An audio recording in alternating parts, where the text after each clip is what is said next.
ಯುದ್ಧದಿಂದ ತೈಲ ಪೂರೈಕೆ ನಿಂತು ಹೋದರೆ ಭಾರತಕ್ಕೆ ಗತಿ ಏನು? ದೇಶದಲ್ಲಿರುವ ಪೆಟ್ರೋಲ್ ಎಷ್ಟು ದಿನಕ್ಕೆ ಆಗುತ್ತೆ?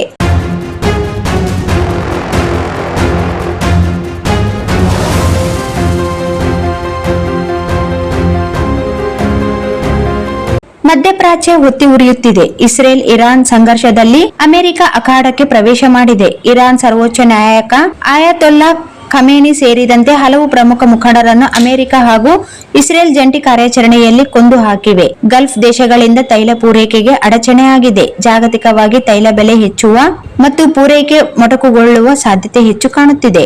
ಒಂದು ವೇಳೆ ತೈಲ ಪೂರೈಕೆ ನಿಂತು ಹೋದರೆ ಭಾರತಕ್ಕೆ ಏನು ತೊಂದರೆ? ಅತಿ ಹೆಚ್ಚು ಪೆಟ್ರೋಲ್ ಬಳಸುವ ದೇಶಗಳಲ್ಲಿ ಭಾರತ ಒಂದು ವೇಳೆ ತೈಲ ಪೂರೈಕೆ ಸ್ಥಗಿತಗೊಂಡರೆ ಭಾರತದಲ್ಲಿ ಈಗಿರುವ ಪೆಟ್ರೋಲಿಯಂ ಸಂಗ್ರಹ ಎಷ್ಟು ದಿನಕ್ಕೆ ಸಾಗಬಹುದು? ಕೇಂದ್ರ ಪೆಟ್ರೋಲಿಯಂ ಸಚಿವ ಹರ್ದೀಪ್ ಸಿಂಗ್ ಅವರು ಕಳೆದ ತಿಂಗಳು ಫೆಬ್ರವರಿ ಈ ಬಗ್ಗೆ ರಾಜ್ಯಸಭೆಯಲ್ಲಿ ನೀಡಿರುವ ಮಾಹಿತಿ ಪ್ರಕಾರ ಭಾರತದಲ್ಲಿ ಇರುವ ಪೆಟ್ರೋಲಿಯಂ ಸಂಗ್ರಹವು 74 ದಿನಗಳಿಗೆ ಸಾಕಾಗುವಷ್ಟು ಇದೆಯಂತೆ.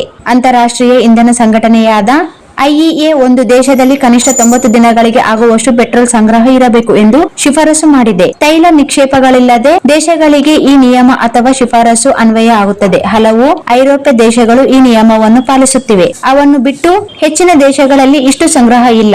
ಭಾರತದಲ್ಲಿ ಬಹಳ ಪೆಟ್ರೋಲ್ ಬಳಕೆ ಇದ್ದರೂ 74 ದಿನಗಳಿಗೆ ಆಗುವಷ್ಟು ಸಂಗ್ರಹ ಹೊಂದಿರುವುದು ಗಮನಾರ್ಹವಾಗಿದೆ. ಭಾರತದಲ್ಲಿ 3 ಕಡೆ ತೈಲ ಸಂಗ್ರಹ ಸ್ಥಳಗಳಿವೆ. ಕರ್ನಾಟಕದ ಮಂಗಳೂರು ಮತ್ತು ಉಡುಪಿಯಲ್ಲಿ ಹಾಗೂ ಆಂಧ್ರದ ವಿಶಾಖಪಟ್ಟಣಂನಲ್ಲಿ ಕ್ಯಾವರ್ನಗಳು ಅಥವಾ ಭೂಗತ ತೈಲಾಗಾರಗಳಿವೆ. ಒಡಿಶಾದಲ್ಲೂ ಒಂದು ತೈಲ ಸಂಗ್ರಹಗಾರವನ್ನು ಸ್ಥಾಪಿಸಲಾಗುತ್ತಿದೆ. ಒಡಿಶಾದು ಪೂರ್ಣಗೊಂಡರೆ ಭಾರತದಲ್ಲಿ 90 ದಿನಗಳಿಗಾಗುವಷ್ಟು ಪೆಟ್ರೋಲ್ ಸಂಗ್ರಹ ಹೊಂದಿರಲು ಸಾಧ್ಯವಾಗುತ್ತದೆ. ಈಗಿರುವ 3 ಕ್ಯಾವರ್ನಗಳಲ್ಲಿ 5 MMTಗೂ ಅಧಿಕ ಕಚ್ಚಾ ತೈಲವನ್ನು ಇರಿಸಲಾಗಿದೆ. ಇದಲ್ಲದೆ ದೇಶದ ಹಲವೆಡೆ ರಿಫೈನರ್ಗಳಿವೆ. ಅಲ್ಲಿಯೂ ಸಾಕಷ್ಟು ಕಚ್ಚಾ ತೈಲ ಇದ್ದು ಅದನ್ನು ಸಂಸ್ಕರಿಸಿ ಪೆಟ್ರೋಲಿಯಂ ಉತ್ಪನ್ನಗಳನ್ನು ತಯಾರಿಸುವ ಕೆಲಸ ನಿರಂತರವಾಗಿ ನಡೆಯುತ್ತಿರುತ್ತದೆ. ತುರ್ತು ಸ್ಥಿತಿ ಬಂದಾಗ ಈ ರಿಫೈನರ್ನಲ್ಲಿರುವ ಪೆಟ್ರೋಲ್ ಎಲ್ಲವನ್ನು ಆಂತರಿಕ ಬಳಕೆಗೆ ಉಪಯೋಗಿಸಬಹುದು.